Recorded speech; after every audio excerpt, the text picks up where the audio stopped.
दिन समय की बात है। सदन का जन्म एक कसाई परिवार में हुआ था, जो पशुओं का मांस बेचकर अपनी गुजर बसर करता।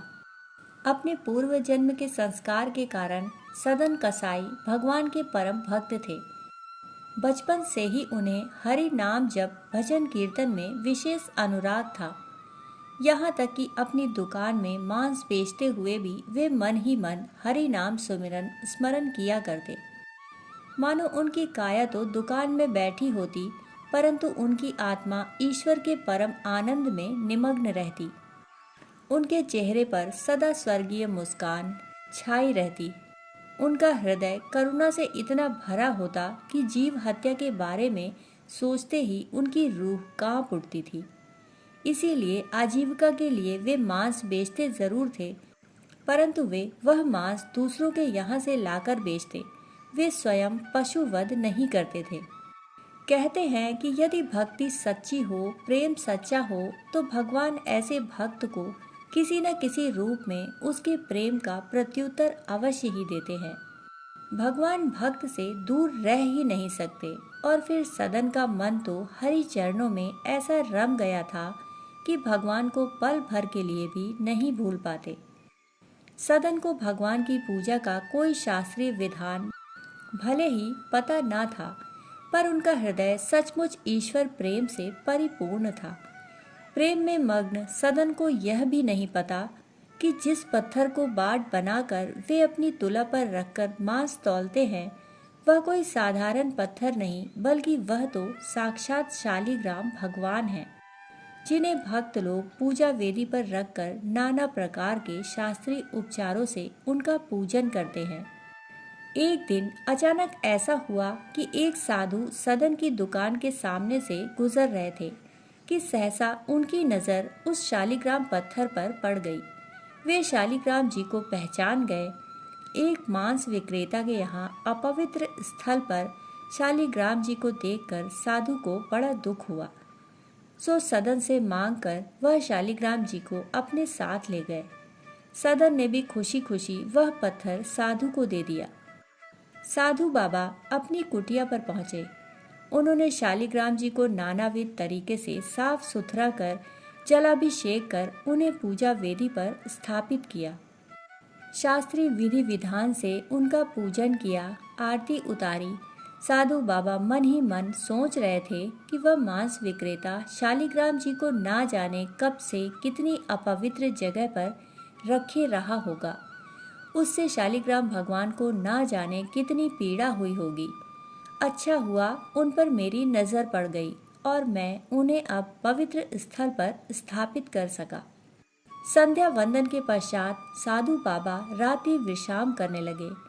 देखते ही देखते वे गहरी निद्रा में चले गए। उस गहन निद्रा में ही उन्होंने एक अद्भुत स्वप्न देखा। उन्होंने देखा कि शालिग्राम भगवान उन्हें कह रहे हैं, तुम मुझे मेरे सदन के पास से उठाकर यहाँ क्यों ले आए? मैं तो अपने भक्त सदन के पास रहकर ही बहुत आनंदित रहता था। वहाँ मुझे परम सुख का अनुभव होता था। वह मुझ पर भले ही जल अक्षत चंदन आदि कुछ भी नहीं चढ़ाता था। वह मुझे भले ही मांस तौलने वाली तुला पर बाट बनाकर रखता था, पर निर्दोष मन वाला निष्कपट निश्चल सदन जब मांस तौलने के लिए मुझे अपनी हथेली में लेकर मेरा स्पर्श करता, तो उसके स्पर्श से मेरा रोम रोम आनंद से पुलकित हो उठता। वह जब भी मांस लेने आए अपने ग्राहकों से सच्चे हृदय से बातें करता था, तो उसके हर एक शब्द ही मुझे मधुर स्रोत जान पड़ते थे। उसकी वाणी से स्वतः ही स्तोत्र झरते हुए जान पड़ते थे।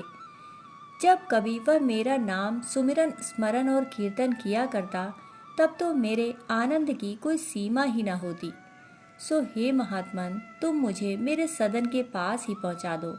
वह जहाँ भी है वही बैकुंठ है, और मैं उसके साथ उसी बैकुंठ में रहना चाहता हूँ। उसके हृदय स्पर्शी साथ के बिना मुझे एक एक पल गुजारना बड़ा भारी लगता है। स्वप्न समाप्त होते ही साधु महाराज की निद्रा भंग हुई। सुबह होते ही वह शालिग्राम जी को लेकर सदन के घर पहुंच गए। साधु बाबा ने सदन को सारी बातें बताईं। सदन को यह जानकर बहुत क्लेश हुआ कि वह जिसे पत्थर मानकर बाट बनाकर उससे मांस जैसी अपवित्र वस्तु तौलता रहा, वह शालिग्राम भगवान है जिनकी पूजा की जाती है। उसे अपनी भूल पर भारी ग्लानि हुई। उसकी आंखों में पश्चाताप के आंसू भर आए। उसके आंसुओं से ही शालिग्राम जी का नैसर्गिक अभिषेक होने लगा। अब उसे अपने व्यवसाय से ही घृणा हो गई। उसने शालिग्राम जी की साफ सफाई कर उनका अभिषेक पूजन किया और उन्हें एक पोटली में बड़े प्यार से सहेज कर रख कर भगवान श्री जगन्नाथ जी के दर्शन को चल पड़ा। लंबी यात्रा थी, सो जब शाम होने को आई तो वह एक गांव में एक गृहस्थ के घर ठहर गया। उस घर में नवविवाहित पति पत्नी रहते थे। मध्य रात्रि का प्रहर था। सदन अतिथि कक्ष में सो रहे थे। तभी उनके कक्ष में कुछ हलचल हुई। उनकी आंखें खुल गईं। देखा सामने उस गृहस्थ की पत्नी कामुक भाव दशा में खड़ी है। वह बोली, पथिक, मैं तुम्हारे आकर्षण रूप लावण्य पर रीझ गई हूँ। तुम मेरी कामना की पूर्ति करो। ऐसे क्षण में ही तो साधक की साधना की गहराई व भक्ति की गहराई की अग्नि परीक्षा होती है, क्योंकि बिना परीक्षा के भक्ति का साधना का परीक्षण भी तो नहीं होता।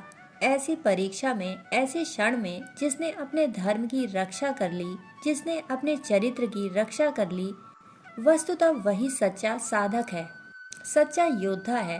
कहते हैं ऐसे क्षण में जो धर्म से स्खलित ना होकर, पतित ना होकर धर्म की रक्षा कर लेता है, तब धर्म भी उसकी रक्षा अवश्य ही करता है।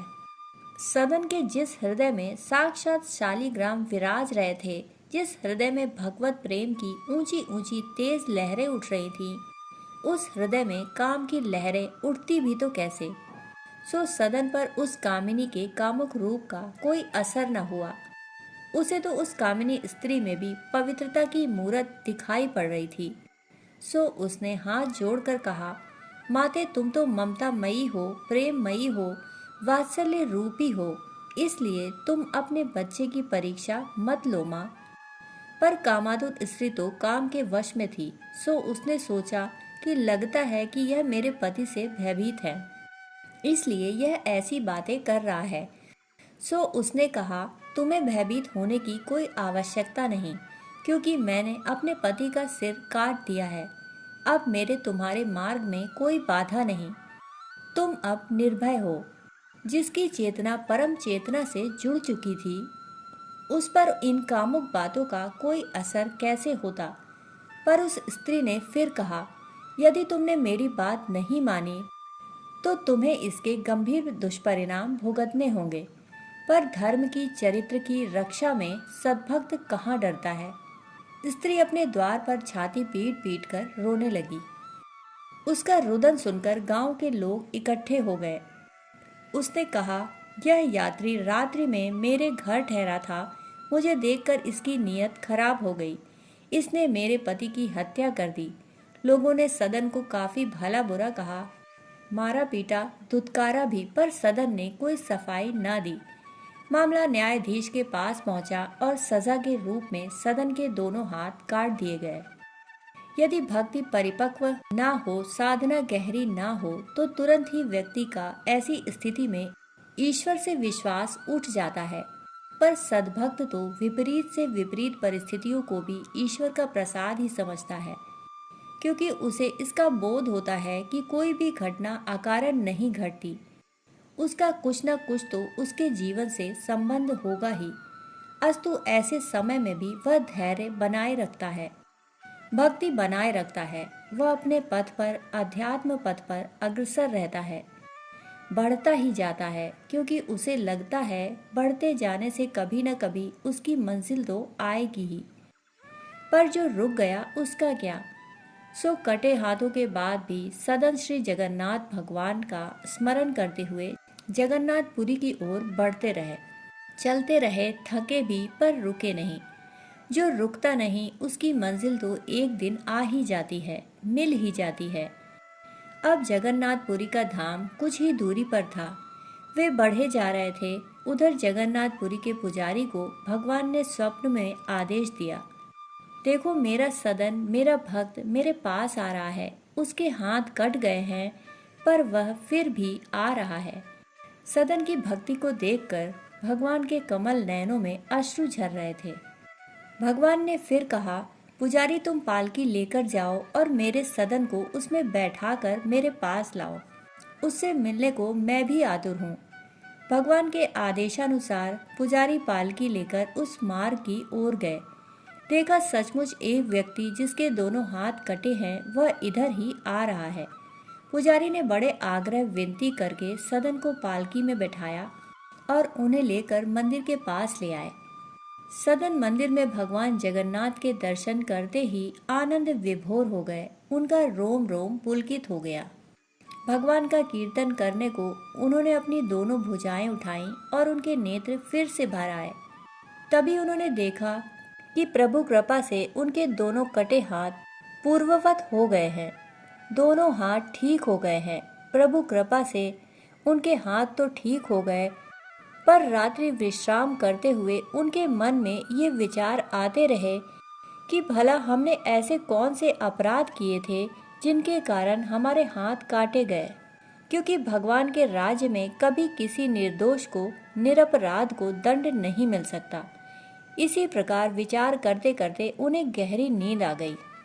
रात्रि में स्वप्न में भगवान ने सदन को बताया, पुत्र सदन, तुम सचमुच निर्दोष, निश्चल व निष्कपट हो। तुम मेरे बहुत ही प्रिय हो। तुम पूर्व जन्म में एक विद्वान ब्राह्मण थे। एक दिन एक गाय कसाई के घेरे से भागकर तुम्हारी कुटिया के पास पहुंच गई। उधर कसाई ने तुम्हें पुकारा व उस गाय को पकड़ने को कहा। तुमने गाय के गले में दोनों हाथ डालकर उसे भागने से रोक लिया। उस कसाई ने गाय को ले जाकर काट दिया। भगवान सदन कसाई को समझाते हुए बोले, उसी गाय ने इस जन्म में उस स्त्री के रूप में जन्म लिया है जिसने तुम पर लांछन लगाया है। गाय को काटने वाला कसाई ही उस स्त्री का पति है। सो पूर्व जन्म का बदला लेने के लिए ही उसने उसका गला काटा। तुमने उस गाय को दोनों हाथों से पकड़ा था, सो उस पाप के कारण ही तुम्हारे हाथ काटे गए और इस दंड से तुम्हारे पाप का भी नाश हो गया। इस प्रकार स्वप्न में सदन को कर्मफल विधान के साथ साथ ईश्वर की असीम अनुकंपा का परिचय हुआ। वे भगवान के प्रेम में भाव विह्वल हो गए। वे नाचने लगे, गाने लगे। कहते हैं उन्होंने अपना शेष जीवन उसी पुण्य क्षेत्र में व्यतीत करते हुए गुजारा। वह अंत में भगवान के परम धाम पधारे। दोस्तों, कहानी सुनने के लिए आप सभी का बहुत बहुत आभार। फिर मिलते हैं ऐसी ही एक कहानी के साथ। तब तक के लिए धन्यवाद।